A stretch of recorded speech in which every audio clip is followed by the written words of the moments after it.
Pronto? Então a gente pode começar a nossa aula de hoje. Boa tarde, quase boa noite. Né, meninas?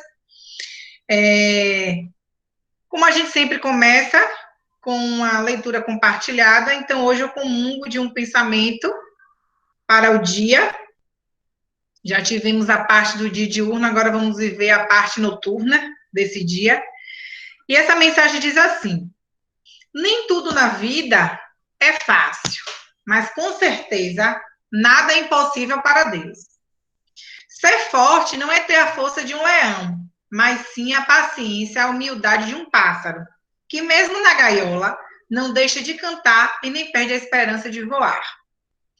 Eu acho que essa mensagem tem tudo a ver com o que a gente está vivendo nesse momento. Nada é impossível para Deus.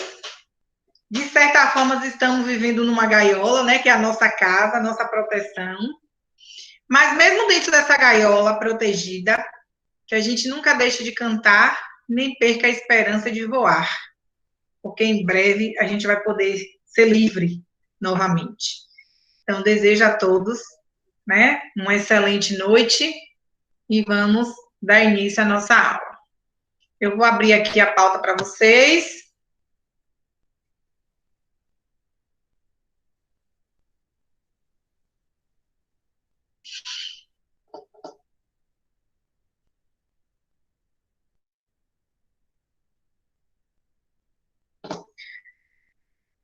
Estão visualizando? Creio que está carregando. Está carregando aqui. Visualizaram?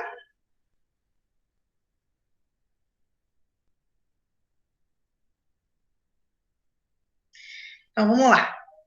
Hoje a gente vai para módulo 3, unidade 3, o que é e para que serve a pontuação. Então, a leitura compartilhada, a gente vai agora para a rede de ideias. Vocês levaram no material do trabalho pessoal da unidade passada 2 atividades para fazer. O primeiro foi a prática em discussão, da página 214 e 215, e o texto de José Saramago, da página 216, para que vocês pudessem pontuar. Depois a gente vai vir com a reflexão e discussão do vídeo, o que é e para que serve a pontuação. E eu vou trazer um linkzinho aí de reflexão dos 2 textos que vocês levaram aí como leitura dessa unidade, que é Pontuação, a Gramática da Legibilidade, e o texto Pontuação da 211. E aí deixei esse chat aí de perguntas, que a gente também pode estar intermediando entre um ponto ou outro da pauta. Primeiro, eu preciso saber quem conseguiu realizar as 2 atividades. Abram aí seus áudios para compartilhar conosco.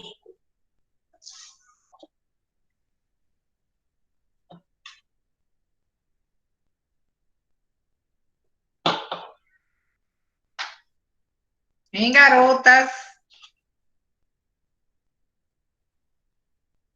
Na atividade da página 214 e 215, solicitava que vocês analisassem o estudo de caso que tem lá nessa página, né? Uma prática em discussão. Então, aqui, na verdade, é uma prática de uma professora de uma escola, onde, batendo um papo com a coordenadora faz algumas indagações para ela, e ela vai explicando a maneira como ela trabalha a pontuação na sua sala de aula. É interessante, por isso que eu solicitei, né, que vocês realizassem a atividade em casa, porque se a gente estivesse na aula física, estaríamos realizando ela em classe, em grupo, mas eu preciso ouvir de vocês o que vocês pensam sobre esse trabalho, porque é a maneira como vocês enxergam que se dá esse trabalho de pontuação na escola, para a gente poder introduzir a nossa discussão. Então, eu queria ouvir um pouquinho vocês. Falem aí. Ou ninguém fez a atividade.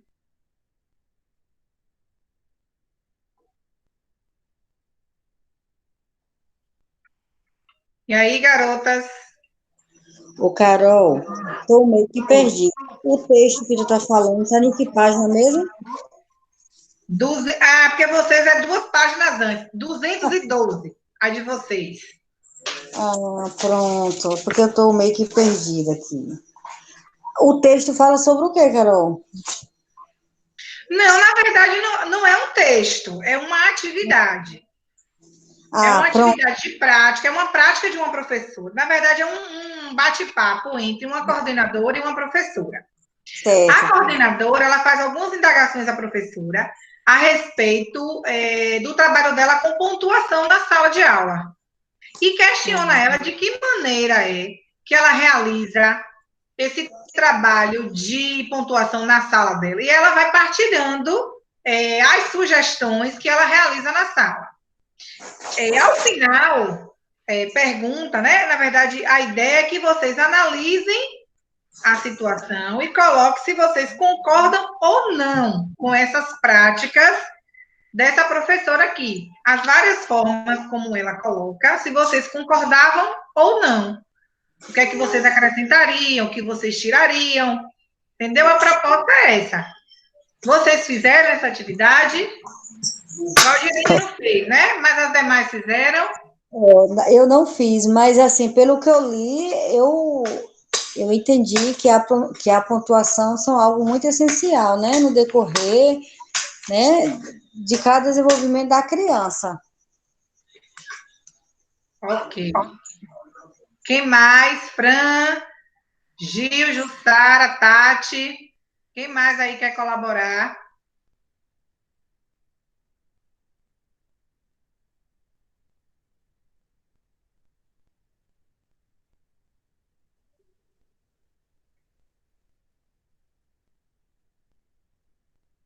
Ninguém, gente?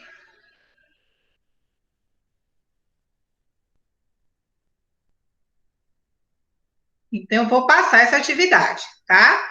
Porque a ideia era que vocês respondessem, analisassem, colocassem o ponto de vista de vocês para a gente fazer uma discussão aqui.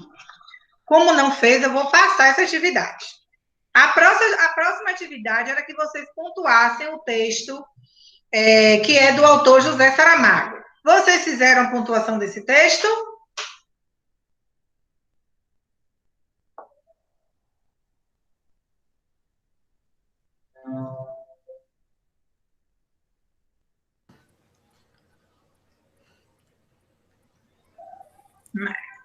Oi, Carol, boa noite. Oi, quem é que fala? É Selma. Oi, Tamarita, Selma, é porque teu nome está com o de outra pessoa. é o nome da minha filha. Oi, Ah, Carol, tá. eu entrei aqui Ah, agora, eu achava que a aula seria mais tarde. minha filha, é porque houve um erro aí de comunicação. Peguei essa parte aí que você falou, que ninguém falou nada sobre o primeiro assunto. Sim. Aí eu peguei essa parte, fiquei falando sobre pontuação, a questão do texto, né? O texto anterior. Sim, eu fiz umas anotações aqui sobre a questão. Pronto, partilha aí conosco. Então, aí falou, né, como é que começou essa questão, que no início a pontuação ela era feita não pelo escritor, e sim pelo leitor, na hora da leitura, não era isso? Você está partilhando o quê? Eu estou falando do texto da página 212. Não é a do texto específico. Foi Não uma fui. atividade. Você está falando aí do vídeo, né? Isso, do vídeo. Não chegou ainda no vídeo, não? Não chegou no vídeo ainda. É porque a gente sempre começa por ele. Mas hoje a gente teve atividade para casa de responder. Ah, então tá bom. Então chegar direitinho, me estabelecer que eu tô por fora. Guarda aí suas informações para o vídeo que você compartilha daqui a pouco. Ok. Daqui a pouco a gente entra nele. Ok. Na verdade, o primeiro ponto foi a discussão do texto da página 212, né? De vocês a 212, que é a análise de uma prática em discussão. Né? Mas eu observei que não foi realizada aí pelo grupo. Depois a gente vai para a página 214, que na minha é 216, que é o fragmento 1. É um fragmento do texto de José Saramago, onde solicita que vocês recuperem a pontuação desse texto para tornar legível. O texto está sem pontuação. E eu solicitei que vocês pontuassem. Porque se a gente estivesse em classe, a gente estaria realizando essa atividade no grupo. Mas, como a gente não está em grupo, fisicamente, a gente está em grupo virtualmente, é importante responder essa atividade para a gente receber o feedback na aula posterior, né? Que no caso hoje. Alguém conseguiu fazer a pontuação desse texto?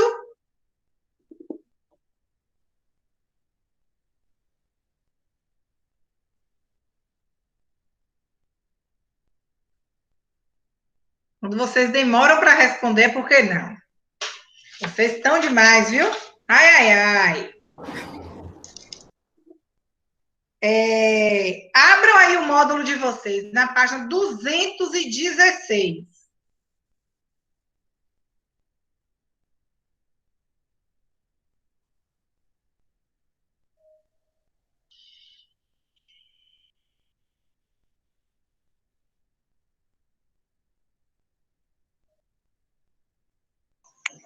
Pronto, Carol. Colocaram? Sim.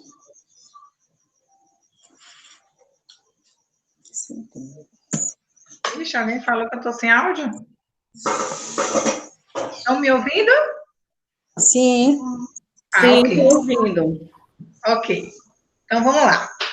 Nessa página 216, vem uma discussãozinha sobre o texto de José Saramago. Esse texto que vocês deveriam ter pontuado, tá?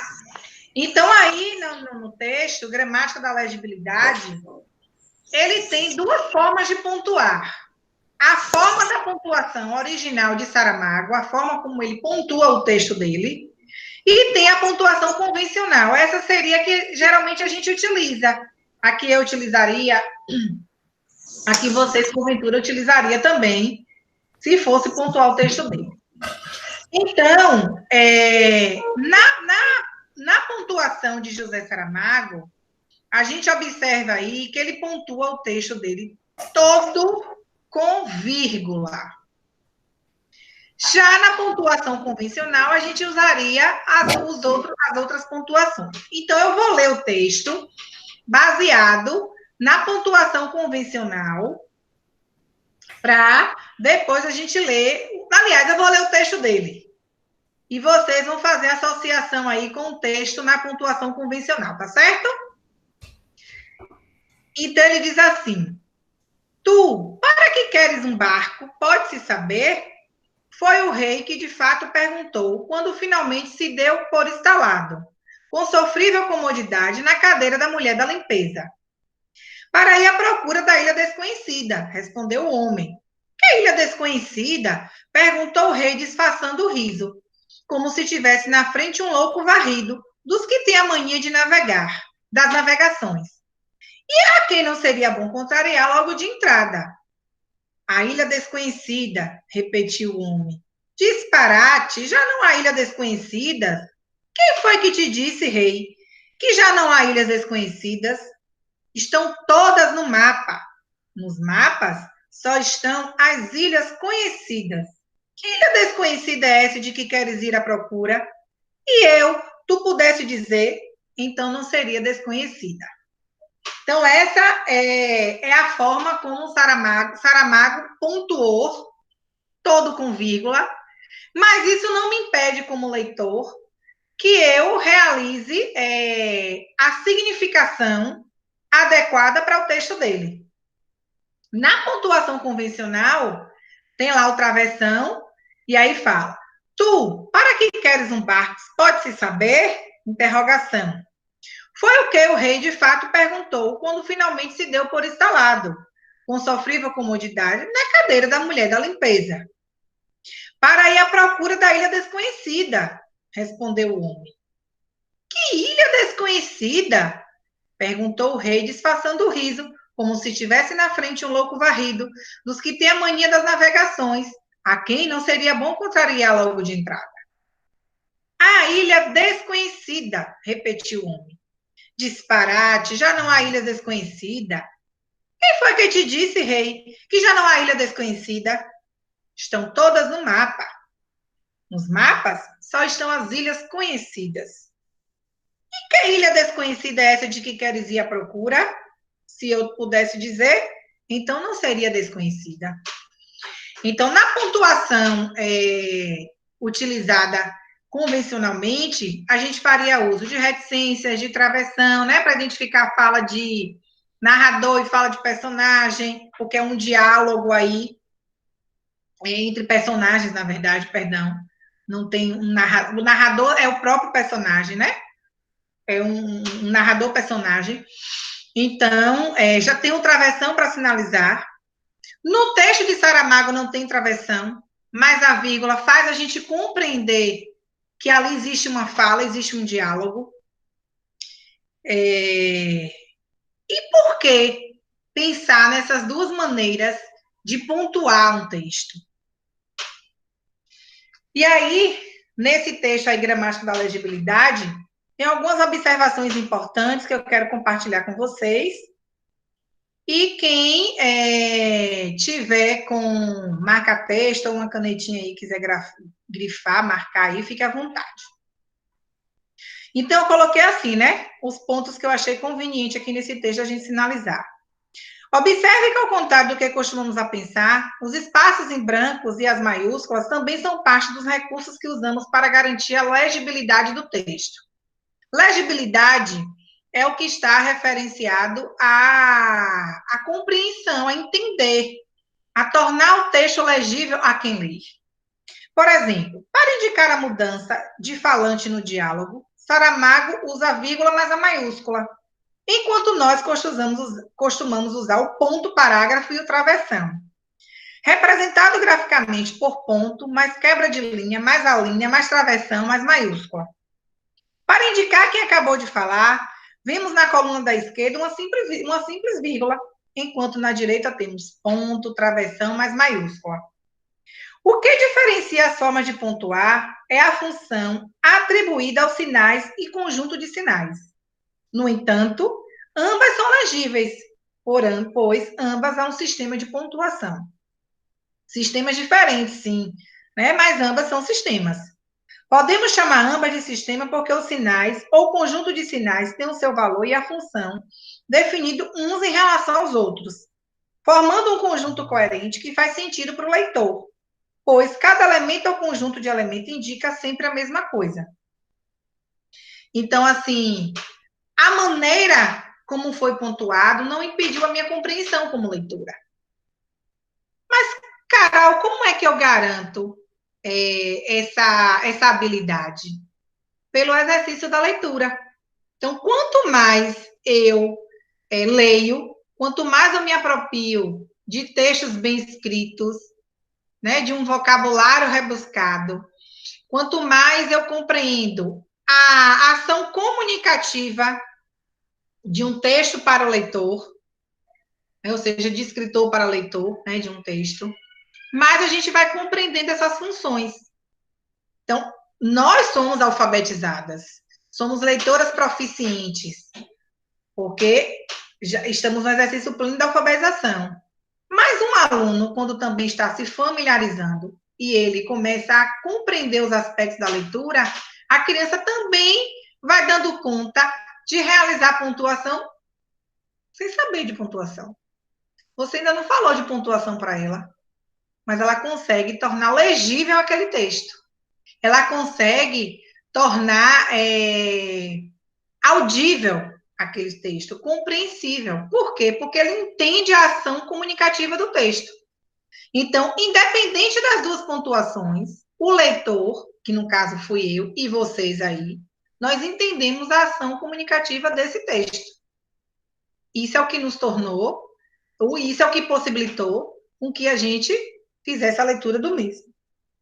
E aí traz uma informação nesse texto bem pertinente que diz assim, que a obra de Saramago, né, ele é o único escritor da língua portuguesa que recebeu até hoje o Prêmio Nobel de Literatura, sem que para isso seja necessária qualquer instrução específica.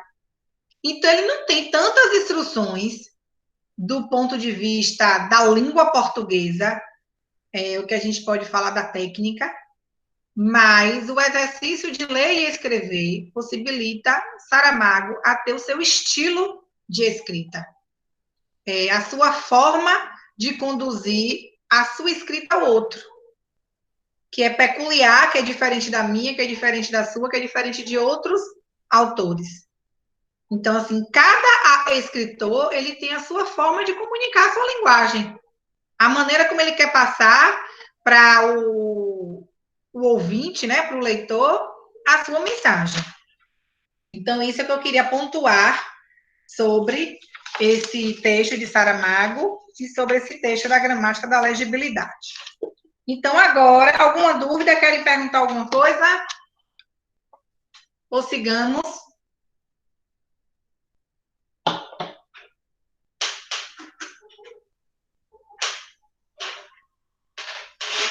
Dois minutinhos aqui.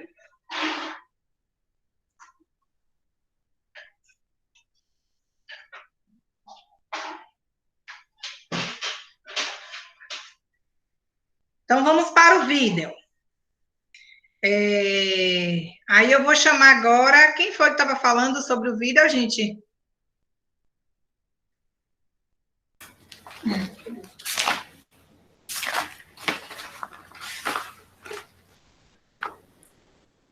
Fale.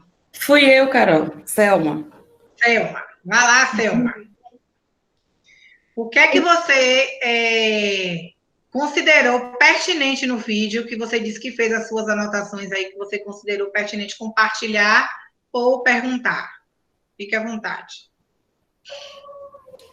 Então, aí eu observei aqui uma coisa interessante que foi falando do início, né? Como começou essa questão da pontuação nos textos. Que no início não era o escritor quem pontuava, e sim o leitor. E se tinha uma grande dificuldade na hora da leitura, porque o leitor tinha que interpretar todo o texto, né? Isso. Então, bem interessante essa parte. E como você falou ali daquele texto da, isso, a análise do outro texto que terminou de ser lido aí.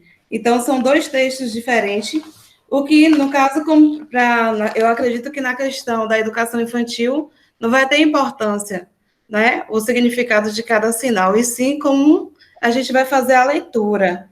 E aí as crianças têm o professor como referência. Então, é importante estar lendo e ler de forma correta, né? Pausando nos momentos corretos para que a criança consiga entender. Isso, certíssimo. Boa reflexão, essa que você trouxe aí das crianças pequenas que estão em fase, né, da educação infantil, nesse processo de aprendizagem. Então, assim, para a criança, isso é ilegível mesmo. Eles não conseguem captar dentro de um texto sinais de pontuação, mas ele consegue captar pela leitura a função deles, que é o mais importante. Então, assim, não adianta a gente apresentar o sinal se a criança não souber no texto para que serve. Isso. Qual é a utilidade? Então, eu estou produzindo o texto oralmente o tempo todo, eu estou pontuando o meu texto oral o tempo todo. E nem para isso eu estou dizendo, aqui é uma interrogação, aqui é uma exclamação, aqui é uma reticência, aqui é um travessão, aqui, né? Eu não estou colocando isso em xeque.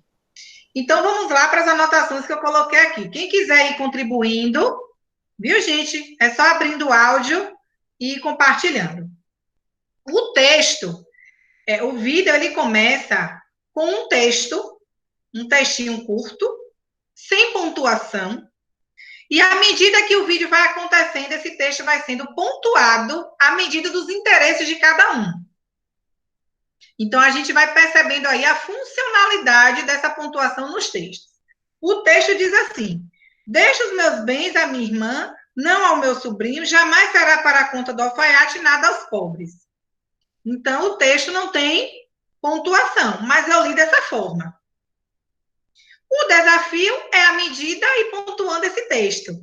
E aí o narrador vai, a cada parte que o vídeo vai passando, ele vem e dá uma pausa para pontuar o texto. Então, assim, Selma trouxe alguns pontos que ela achou relevante, que foi a história, o surgimento dessa pontuação na linguagem. Mas antes disso, o vídeo começa indagando algumas pessoas sobre a função da pontuação.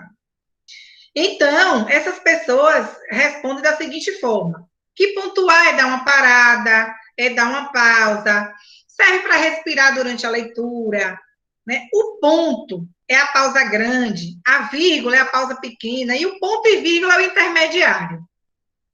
Mas será que a pontuação, de fato, tem a ver com essas ideias iniciais? Questiona. Temos regras? O que, de fato, é a pontuação? Para que ela serve? Então, o Vidal faz essa indagação. Como a escola tem ensinado esse conteúdo? Eu acho que essa é a pergunta-chave. Como nós, educadores, dentro da escola, estamos ensinando esse conteúdo aos nossos alunos? De que maneira a gente está fazendo eles pensarem sobre isto? E aí, a gente tem uma reunião com o Thelma Vaz e o grupo referência de professores, e ela traz algumas ideias bem peculiares. E o que é que ela coloca? Né? Que, primeiramente, a gente sempre ensinou os alunos as frases e a forma como era pontuada essas frases, usando os respectivos pontos. Que isso tem muito a ver com a atividade lá que vocês não fizeram, né? Analisando a prática, que a professora diz que coloca lá frases no quadro e vai dizendo para que serve cada sinal. Interrogação é para perguntar, exclamação, admiração, é assustado, o ponto final é para terminar uma ideia.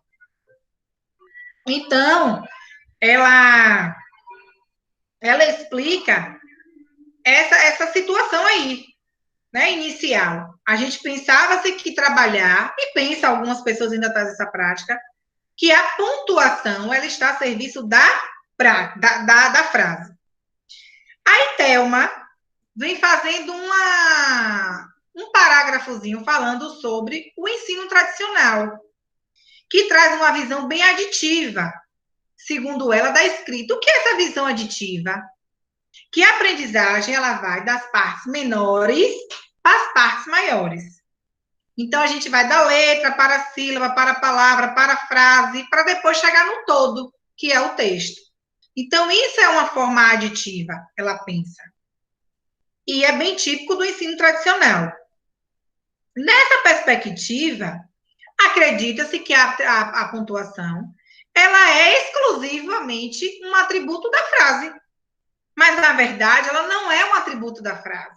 Ela é um atributo do texto, pensando na visão macro para a visão micro, que é essa que estamos refletindo aqui agora. Então, para um ensino reflexivo, não cabe do menor para o maior, e sim do maior para o menor.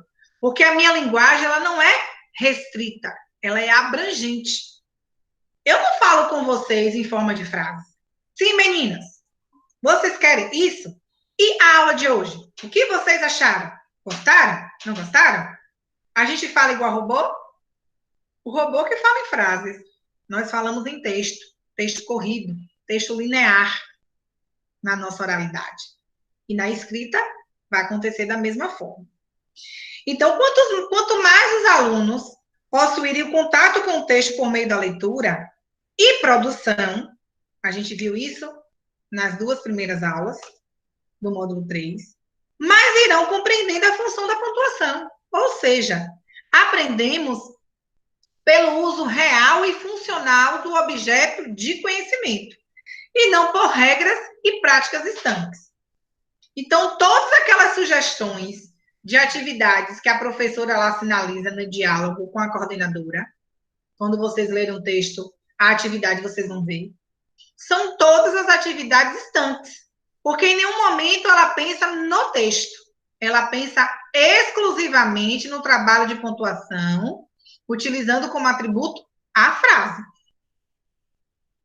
Só que a frase não garante e nem sustenta que eu possa pontuar assim, ou desse jeito, ou daquele outro. Mas o texto, sim. O texto, ele traz outro significado. E depois desse primeiro momento de bate-papo, a gente vai ter as várias atividades no Vida, são atividades práticas de sala de aula.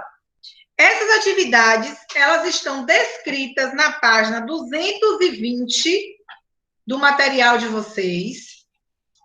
Então, eu não vou comentar as atividades, porque vocês vão encontrá-las. Tem, assim, considerações sobre as atividades exibidas no programa.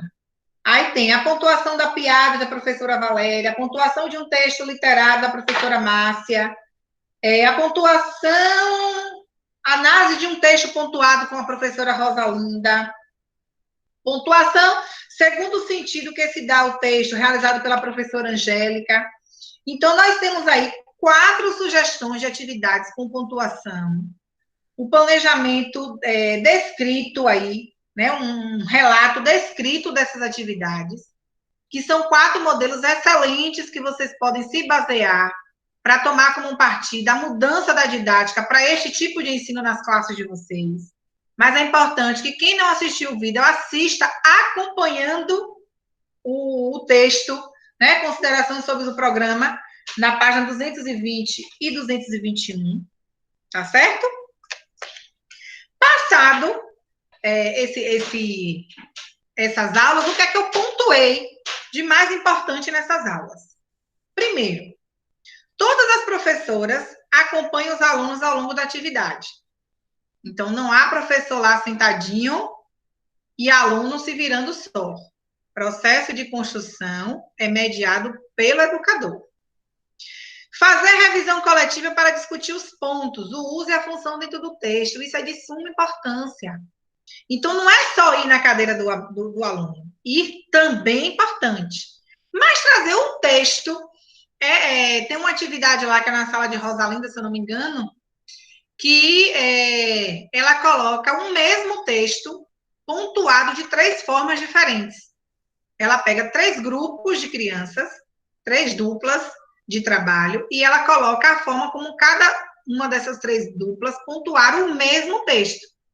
Então, o mesmo texto está pontuado de 3 formas diferentes, com 3 compreensões diferentes, mas está com a mesma escrita. Mas a maneira como eles compreenderam e eles resolveram pontuar foi diferente, deram sentido diferente a esse texto. Mas estava correto? Com certeza. Então, dentro dessas atividades, os professores fazem os alunos pensarem que podem possuir várias formas de pontuar o texto, ou seja, a mesma depende do autor-leitor. Então, se eu tenho um texto sem pontuação, mas eu tenho um leitor, aquela pontuação está a serviço dele naquele momento. Porque a maneira como eu vou interpretar que vai julgar a maneira como eu vou pontuar aquele texto. A pontuação provoca efeitos no texto. Por isso que a gente precisa ler para os pequenininhos, Selma.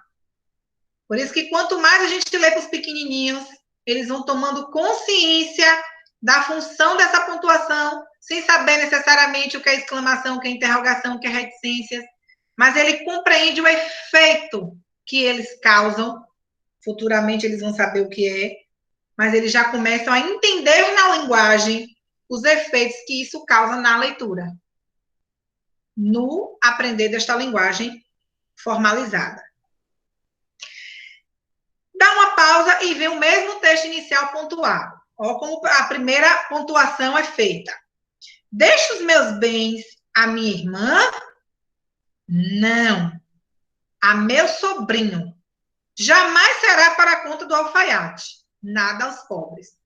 Então, o sobrinho pontuou o texto conforme o seu interesse. E o dinheiro, né? A herança vai para ele. Não vai da irmã, nada para a conta dos alfaiates e nem pensar nos pobres. Depois dessa parte, aí vem a origem da pontuação, que foi o que Selma partilhou aí. Lá na antiguidade, o texto não tinha uma organização visual, a leitura ela era feita em voz alta, e para isso eles precisavam estudar, interpretar, para fazer as marcas no texto, para que essas marcas pudessem guiar essa leitura em voz alta. Então, eles não faziam leitura com os olhos, o que a gente chama aqui de leitura silenciosa. Eles não faziam isso lá na antiguidade. porque os textos eles não eram pontuados. A pontuação estava a serviço do leitor e não do escritor. Então, por isso que exigia muito mais. Eles tinham que estudar aquele texto, então ler 1, 2, 3 vezes, para fazer a interpretação daquele texto. E aí ele pontuar conforme ele havia interpretado. O que é que a gente conclui com isso? Que a pontuação se dissemina a partir do texto impresso. Então, nesse contexto, a pontuação passa a ser um atributo do escritor e não mais do leitor. Aí é onde entra a ação dos tipógrafos, que eram as pessoas responsáveis por fazer as pontuações do texto. E por que os tipógrafos entraram na história? Porque foi percebido que só quem tinha essas habilidades eram sábios. Os sábios eram quem tinha a habilidade de estudar, de analisar para interpretar, para poder pontuar o texto e fazer a leitura em voz alta. Mas se tratando dos não sábios, daqueles que não tinham aquela habilidade, mas que precisava ter o domínio da leitura e era importante ter esse contato. Então, os tipógrafos entraram com esse recurso de pontuar o texto a favor dessas pessoas, que não eram sábios. Então, esses sinais, eles passaram a ter a função de separadores, de indicadores para sinalizar a compreensão daquele texto. E aí, lá no vídeo, Thelma traz as ideias do historiador chamado Parkes. Parkes é um historiador em que ela se pauta para uma análise desse trabalho didático de pontuação, e ela traz algumas considerações de Parkes, que é a seguinte. Parkes conta que, ao longo da história da escrita, além das letras começarem a aparecer, outros elementos no texto escrito tinham a função de orientar a leitura. E aí ele chamou isso de gramática da legibilidade. Então, além do texto escrito, essas marcas nesse texto, que dava essa funcionalidade, passou a existir. Então, ele chamou gramática da legibilidade, o que torna legível o que está escrito, compreensível. A questão é compreender como e que papel tem a pontuação na produção de texto. Por isso é importante ter a visão global, para chegar aos pontos específicos. Pontuação é instrumento para produzir a coesão textual. Aí a gente pensa, se a pontuação é um instrumento para produzir coesão textual, aonde entra pontuar a frase? Não entra em lugar nenhum. Porque a frase solta, ela não forma texto. Ela só forma texto se ela estiver dentro de um contexto. Aí ela vai formar texto. Caso contrário, vai ser uma frase solta. Essa frase solta, ela pode ser interrogativa, ela pode ser exclamativa, ela pode ser afirmativa, ela pode ser na dúvida. Mas o contexto pode diferenciar tudo. Por isso que a gente não deve fazer esse trabalho pela minoria, que é a frase, para depois chegar na maioria, que é o texto. E aí vem mais uma forma de pontuar aquele texto inicial. Deixo meus bens à minha irmã. Agora é a irmã que pontua a favor dela. Não ao meu sobrinho. Jamais será para a conta do alfaiate e nada aos pobres. A pontuação, ela tem a ver com estilo, na maioria das vezes. O autor escreve pensando se quem vai ler o texto dele vai entender. Antes do texto era escrito sem ter essa preocupação, porque era o leitor que fazia essa pontuação. Mas hoje, o escritor, ele também se preocupa, porque é um atributo que está na mão dele e na mão de quem lê. Então, se ele está pontuando para alguém ler, ele precisa tornar esse texto mais legível, mais compreensível o possível. E mais, isso independe da forma como quer pontuar. Por isso que a gente fala de estilo, de ideia. Então, Saramago, ele tem um estilo próprio de fazer a pontuação, que difere do meu. Mas isso não incapacita o leitor de compreender a mensagem dos textos deles. E aí vai mais uma parte do texto. Deixo os meus bens à minha irmã? Não. A meu sobrinho, jamais será para a conta do alfaiate. Nada aos pobres. Então, dessa vez, o alfaiate aqui pontuou a seu favor. Ler textos pontuados é um momento em direção desse objeto de conhecimento. Então, é esse movimento. À medida que eu vou lendo, que eu vou produzindo, que eu vou refletindo, que eu vou pensando, que eu vou identificando essas marcas no texto, eu vou me dando conta desse objeto de conhecimento. E necessariamente eu não preciso saber o nome deles para fazer uso. As crianças, quando elas se alfabetizam, elas não sabem até então o que é e para que serve a pontuação, e nem por isso eles deixam de ler de forma pontuada. E aí a gente se pergunta, meu Deus, como é que ele fez uma pergunta dentro do texto se ele nem sabe o que é interrogação? Como é que ele leu com muita ênfase a afirmativa se ele nem sabe o que é o ponto final? E aí a gente fica se perguntando, porque primeiro a gente quer pensar numa regra que não existe, necessariamente, mas não pensa na função, na intenção, no uso, na frequência da utilidade, que é por meio da leitura. Então, na leitura, que isso acontece, a gente chama de uma aprendizagem consciente. Ela é inerente ao processo de desenvolvimento da linguagem. Então, à medida que o aluno vai se alfabetizando, esse conhecimento, assim como o conhecimento formal de estar alfabético, também vai se formalizando no conhecimento da criança, né? Vamos para mais um texto pontuado. Deixo os meus bens à minha irmã? Não. A meu sobrinho? Jamais. Será para a conta do alfaiate? Nada. Aos pobres. Então, o pobre pontuou aqui a seu favor. Então, cada um, mesmo texto, cada um pontuou a seu favor. O sobrinho a favor dele, a irmã a favor dela, o alfaiate a favor dele, depois os pobres a favor dele. Então, cada um foi pontuando segundo os seus interesses. Então, como é que a gente pode dizer que um texto ele tem uma única forma de ser pontuado? Jamais. Um texto ele pode ser pontuado de acordo com os meus interesses. Então, ele é muito mais um atributo do leitor do que o do escritor.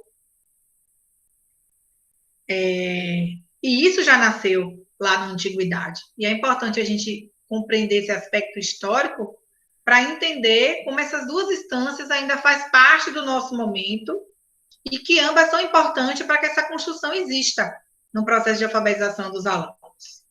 Dúvidas? Perguntas?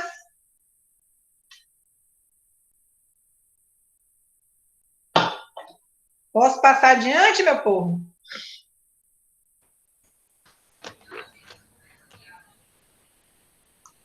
Diga, Selma. Pode passar, Carol, sem dúvida. Sem dúvida, graças a Deus. Valdirine? Pode passar, estou entendendo direitinho. Ah, ótimo. Então, vamos lá para a página 219. O texto pontuação.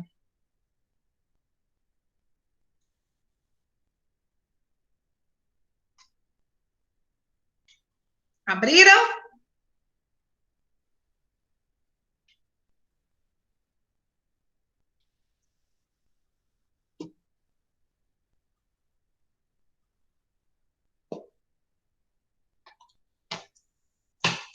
Vamos lá. Nesse texto, eu sinalizei algumas ideias que eu considerei importantes, que é, então quem quiser ir marcando também no seu, fique à vontade, tá bom? O ensino da pontuação tem se confundido com o ensino dos sinais de pontuação. Ó, uma análise bem interessante. Ensino da pontuação e sinais de pontuação. O sinal, ele é um símbolo. Ensino é reflexão sobre um objeto de conhecimento, que nesse caso é a pontuação. É o uso, é o porquê, é o para quê, é o como. Então, não adianta a gente apresentar só os sinais sem apresentar as suas utilidades. Então, o caminho é o inverso.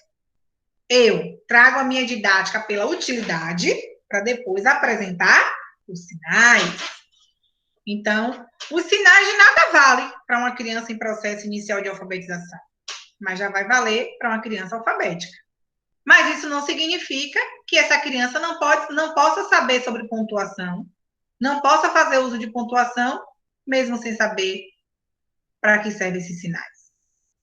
E aí eu vou relatar para vocês uma atividade que eu fiz alguns anos atrás numa turma de primeiro ano minha, quando eu era professora da João Paulo, onde era um texto de... ai, meu Deus. Festança no Céu. Era um texto de Festança no Céu. E aí eu solicitei que eles já conheciam o texto, né? A gente estava fazendo uma releitura desse texto, porque o texto era uma atividade do projeto de leitura, e eu aproveitei a deixa do projeto, que eles já dominavam a leitura do texto. A gente já tinha marcado as partes do texto, início, meio e fim, já tinha trabalhado vários aspectos da macroestrutura, e a gente agora estava pensando em elementos da microestrutura textual. E aí eu solicitei que os alunos circulassem no texto, porque eles já estavam alfabéticos. Eu só tinha uma criança nesse ano que não estava alfabética, uma apenas, numa classe de 24. Eu tinha os 23 já alfabéticos, né? Alfabéticos mais avançados e alfabéticos iniciais, mas já estavam alfabéticos. Então, eu só tinha um que eu precisei mediar mais, porque ele ainda não estava alfabético. Ele estava em transição do silábico alfabético para o alfabético. E eu solicitei que eles circulassem no texto todos os símbolos que eles observavam no texto, que não eram letras. E aí eles foram marcando a interrogação, eles marcaram a exclamação, eles não sabiam o nome. Eles não sabiam o nome de nenhum sinal. Mas, se não era letra, era o símbolo que eu queria. Porque o comando foi, circule todos os símbolos que não são letras. E aí eles grifaram hífen, dois pontos, travessão, reticências, tudo. Aí, quando eles terminaram, eu fui lendo o texto. Aí, eu ia lendo parte do texto e eu perguntava, o que eu quis dizer nessa parte do texto? O que o autor quis falar nessa parte do texto? Ele quis explicar tal e tal situação. Interessante. Ele usou um símbolo para isso no final dessa parte? Foi. Aí eu ia lá e desenhava o símbolo, escrevia o símbolo no quadro. Aí eu ia e fazia a leitura de uma parte onde tinha uma pergunta. E nesse momento, o que foi que os personagens estavam realizando na história? Eles estavam conversando. E nessa conversa, no final dessa conversa tinha símbolos? Tinha um símbolo. Aí eles vinham e desenhavam o símbolo no quadro. A interrogação, exclamação. Então, assim, nós desenhamos, eu chamei as crianças para ir desenhando todos os símbolos que eles observaram no texto. E a gente dialogou sobre o final de cada parte lida e que simbologia estava sendo representada. Pronto. Aí ali a gente encerrou a aula. Deixamos o gosto de quero mais para a próxima. A próxima história foi a história de João e Maria, que eles também já conheciam. A gente já tinha lido, já tinha trabalhado outros aspectos do texto no projeto, e aí eu trouxe com esse objetivo. Nesse dia, eu fui dar nome a esses sinais. Eles me perguntaram nessa aula, eu disse, não, vocês vão guardar a curiosidade de vocês para a nossa próxima aula. Eles saíram tão curiosos que eles foram perguntar aos pais, alguns. Eu descobri uma coisa interessante. Aí acabou que a gente antecipando a aula durante a leitura do texto, a releitura do texto Chapéu Vermelho. Porque eles vieram com elementos da interrogação, que fazia pergunta. Então agora eu já entendi. Toda vez que tem interrogação. Mas será que toda vez que tem pergunta tem interrogação? Minha mãe disse que é interrogação que faz pergunta. Eu disse, vamos procurar no texto. Aí eles procuraram no texto todas as interrogações. E a gente foi lendo as partes do texto que tinha as interrogações. E aí verificaram que, de fato, eram as perguntas. Aí, a outra contribuição foi sobre o ponto final. O ponto final, é quando a gente não quer mais falar sobre aquilo. Foi a informação que eles trouxeram.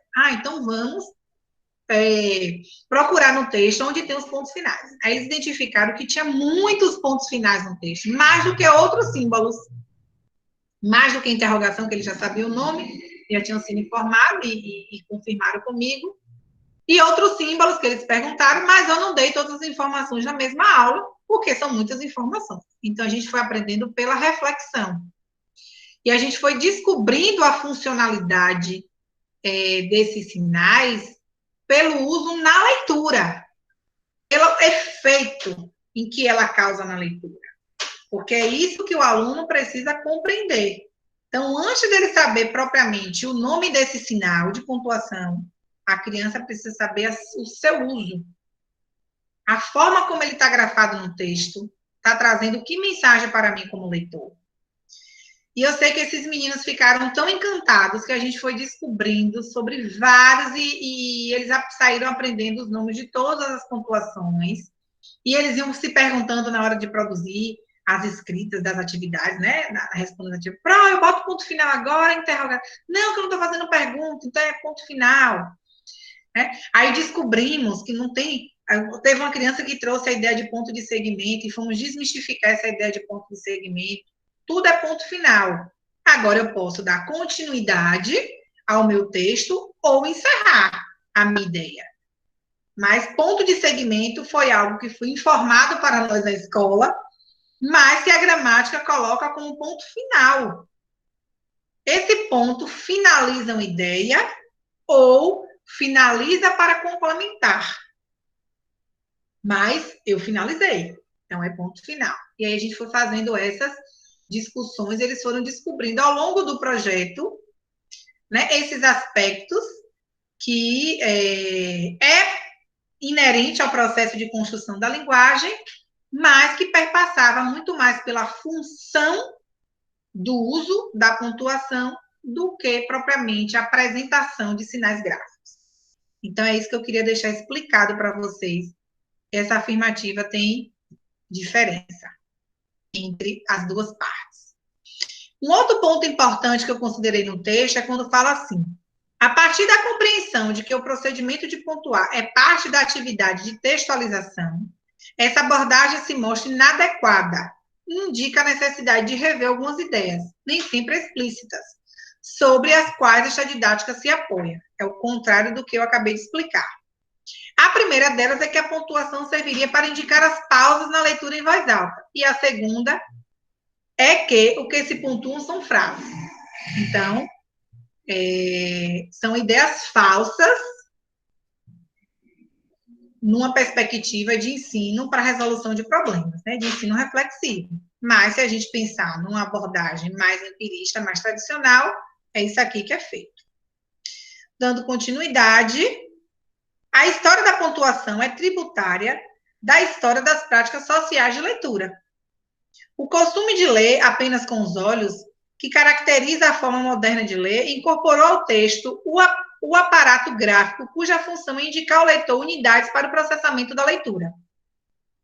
Na página impressa, a pontuação, aí considerados os brancos da escrita, espaço entre parágrafos e alíneas, organiza o texto para leitura visual, fragmentando a unidades separadas de tal forma que a leitura possa reencontrar na articulação visual da página as conexões intelectuais e discursivas do raciocínio. Porque quando a gente lê com os nossos olhos, a gente lê numa velocidade muito maior e muito mais compreensível do que a leitura em voz alta. Eu não daria conta de fazer uma leitura em voz alta para vocês e discutindo esse texto se eu não conhecesse esse texto com antecedência. Então, o respaldo que me dá de fazer uma leitura oral para vocês nesse momento e a gente discutir sobre as partes do texto é porque eu já fiz a minha leitura silenciosa, eu tenho domínio do conteúdo e isso me possibilita fazer uma leitura, análise e reflexão do escrito. Mas, se eu não tivesse conhecimento, eu não teria essa capacidade. Por isso que a leitura em voz alta, ela não é tão indicada como forma de compreensão no processo inicial de alfabetização. A leitura silenciosa, ela é muito mais eficaz. Já disse no Smith, que a nossa velocidade em ler silenciosamente com os olhos é muito maior do que a leitura em voz alta, porque a gente está articulando outros sentidos. Não se trata, portanto, de indicar pausas para respirar, pois, ainda que o locutor possa usar a pontuação para isso, não é essa a função do texto escrito. O texto não é uma soma de frases, é um fluxo contínuo, que precisa ser dividido em partes frase, que podem ou não conter partes também, os opostos, que é o que a gente chama de orações. Então, o texto, ele é composto por orações, porque elas se interligam uma com a outra. Então, não são frases soltas, uma aqui e outra ali. Não, elas são orações que elas se conjugam, elas se complementam, né? Ela tem uma interlocução entre elas, que dá um sentido para quem está lendo. Aprender a pontuar é aprender a partir e a reagrupar o fluxo do texto de forma a indicar ao leitor os sentidos propostos pelo autor, obtendo assim efeitos estilísticos, que são os efeitos próprios. O escritor indica as separações pontuando e sua natureza escolhendo o sinal, e com isso estabelece formas de articulação entre as partes que afetam diretamente as possibilidades do sentido. O que essa mensagem quer traduzir para mim? Aí ele traz um ponto importante aí nesse texto. A única regra obrigatória da pontuação é a que diz onde não se pode pontuar entre o sujeito e o verbo e entre o verbo e seu complemento. É a única regra que temos sobre pontuação. Caso contrário, tudo mais são possibilidades. Ao contrário da ortografia, que tem as construções de regras, a gente já estudou sobre, as que têm regras e as que não têm regras, e as que são pela memória. Na pontuação, a fronteira entre o certo e o errado nem sempre é bem definida. Há quase sempre mais de uma possibilidade de pontuar um texto, a ponto de alguns gramáticos apresentarem-na como a arte de dividir, por meio de sinais gráficos, as partes dos discursos que não têm entre si ligação íntima, e de mostrar o modo mais claro as relações que existem entre as partes. E a gente viu claramente nesse textinho lá que tem no vídeo, que cada um vai pontuando a seu favor, que deixa bem definido que a pontuação, ela não é única, ela não é específica. Não se pontua um texto daquele jeito. Eu posso pegar aquele texto e fazer uma adequação de pontuação, se essa for a minha intenção como leitor. Se eu quiser mudar o sentido lá que o autor inicial quis dar. Então, aprender a pontuar, encerrando, né? Aprender a pontuar não é, portanto, aprender um conjunto de regras a seguir, e sim aprender um procedimento, né? Procedimento, por isso a aprendizagem é gradativa, que incide diretamente sobre a textualidade. Um procedimento que só é possível aprender sob tutoria. Quem é essa tutoria? Somos nós. Isto é, fazendo justamente com quem sabe. Conversando sobre as decisões que cada um tomou ao pontuar. E por que, então, o trabalho em pares é importante. Analisando alternativas, tanto do ponto de vista do sentido desejado, quanto dos aspectos estilísticos e escolhendo o que parece melhor entre as possibilidades. Observando os usos característicos da pontuação nos diferentes gêneros e suas razões, né? A grande quantidade de vírgula, a posição das notícias jornalísticas como instrumento para condensar o texto, por exemplo. E analisando os efeitos estilísticos obtidos por meio da pontuação pelos bons autores. Então, quanto mais a gente propicia leituras boas para os nossos alunos, melhor e mais eficazes esses alunos realizarão, né, suas leituras, suas produções. Só um momento aqui, gente.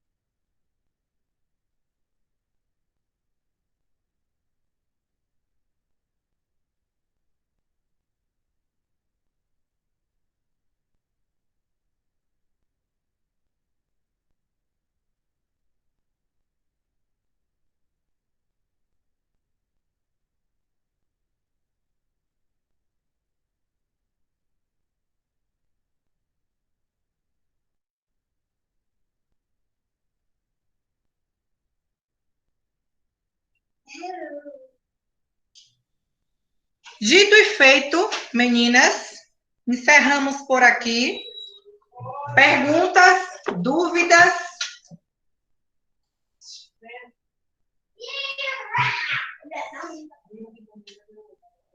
Sim, Carol. Diga, Selma. Nesse segundo parágrafo, onde Tem uma fala... visita aqui que quer ver vocês, ó. Oi, princesa. Dá tchau, mãe. Dá tchau. Olha a princesinha. Pronto, vai brincar agora. No instante você volta. Aqui, hoje eu tenho duas princesas. Ó, uma é a filha, a outra é a Dinda. Sim, fale, Selma. O que é que você quer perguntar? Então, aqui no segundo parágrafo, onde pontua os erros, né? E fala que a primeira delas é que a pontuação serviria para indicar as pausas na leitura em voz alta, ou seja, que isso é errado. E como a gente deve trabalhar nesse contexto, em sala? Peraí, minha filha, 2 minutos, que a pessoa está aqui atrás da minha cadeira. Venha, vai brincar com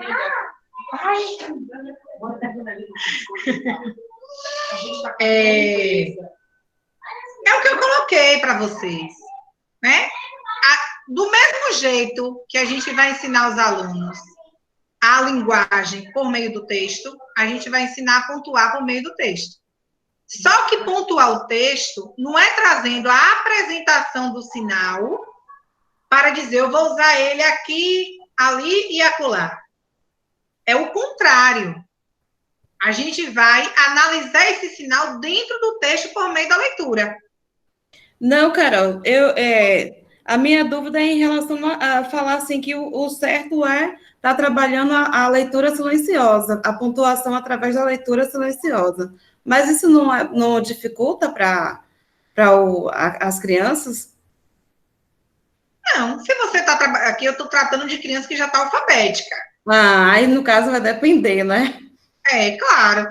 Uma criança que não está alfabética, não interessa para ela o sinal de pontuação. E mesmo assim, trabalhar em grupo, trabalhar com todos, não é melhor do que estar trabalhando individual? Não é individual. Trabalhar em grupo produtivo.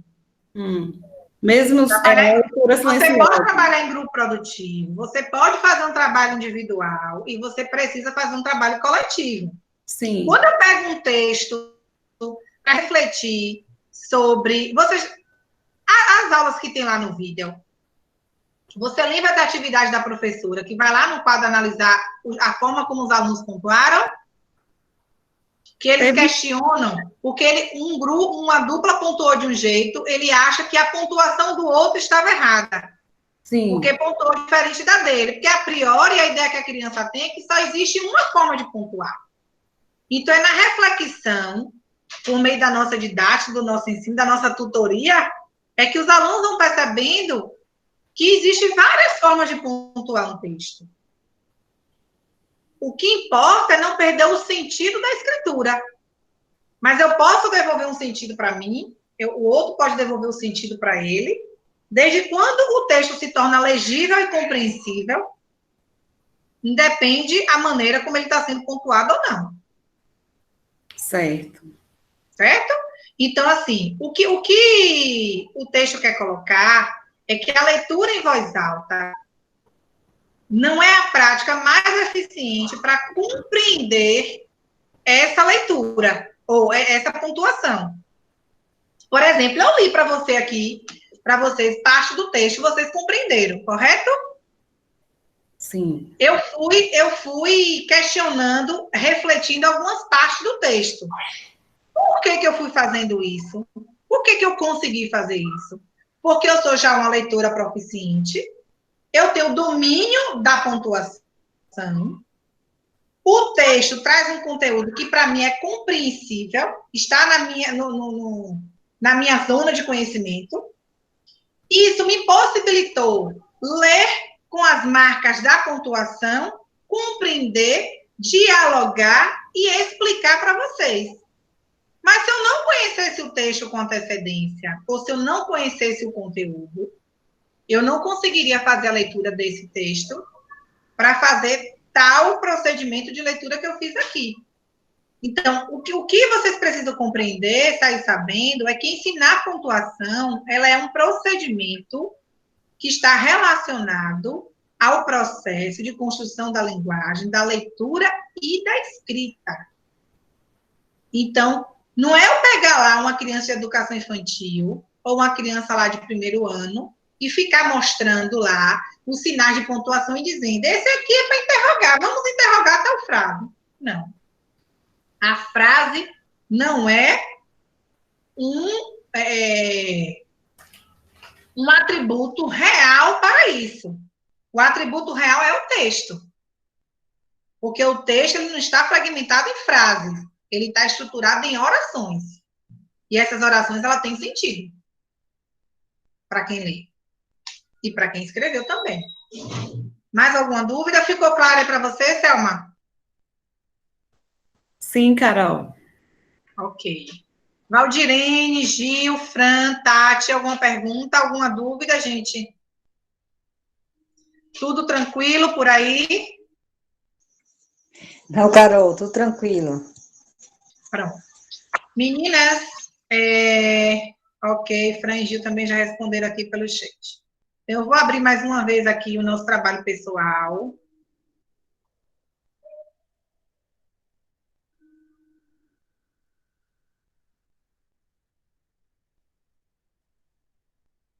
Vocês estão visualizando?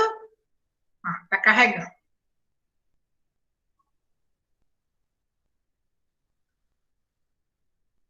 Estão vendo?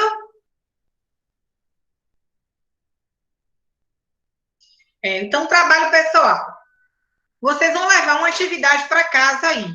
Eu preciso que vocês respondam essa atividade para poder a gente gerenciar a nossa próxima aula. Tá, meninas? Eu preciso da participação efetiva de vocês para que a gente gere uma aula mais dinâmica. Não é fácil ficar aqui na frente dessa tela falando não, viu? Então, essa interação aí é muito importante nesse processo. Então, a atividade que vocês vão levar para casa é responder o depoimento aí da professora Marina, da página 220. Então, tem um depoimento dela, vocês vão refletir, colocar o ponto de vista de vocês nesse depoimento para a gente discutir na próxima aula. Vocês vão levar de leitura o texto, a prática de reflexão sobre a língua, página 228, lembrando que na página de vocês sempre é 2 páginas antes da minha, tá certo? Aspectos gramaticais, página 229, contribuições à prática pedagógica 11, página 230 e 232, tem o planejamento comentado da atividade da professora Valéria, da 233 a 234. E vocês vão assistir o vídeo da aula, que se chama Usar a Língua e Falar sobre a Língua. Lá nesse vídeo tem a atividade dessa professora Valéria. Então, vocês podem seguir o planejamento comentado assistindo a aula lá no vídeo. Então, assistam o vídeo, respondam as atividades, façam a leitura dos textos, para poder, na nossa próxima aula, a gente conseguir estabelecer um link de discussão e de reflexão melhor ainda. Combinado? Combinado, Carol. Só uma dúvida. A gente vai ter mais 2 encontros ou 3? A gente tem mais 3 aulas. Mas, assim, porque tem essa unidade 4 e a unidade 5, não é isso? A unidade 6 que é a avaliação da aprendizagem. Tá. Tá ok. Se prepare que na unidade 6 vocês têm que falar de qualquer jeito. Ai, meu Deus. Pois é. Viu? Se preparem. Tá certo? Meninas, desejo a todos um bom final de semana. Que Deus abençoe. Nosso curso já está deixando um gostinho de saudade. Okay, então, até de hoje a 8, 5h30. Lembrando que nossa aula, as 3 últimas aulas é até 5h30. Ou a partir de 5h30, perdão, a partir de 5h30. Valeu? Beijos, boa noite, bom final de semana. Beijo para vocês também. Tchau, tchau. A pauta e o material de O trabalho pessoal já está lá no Google Class.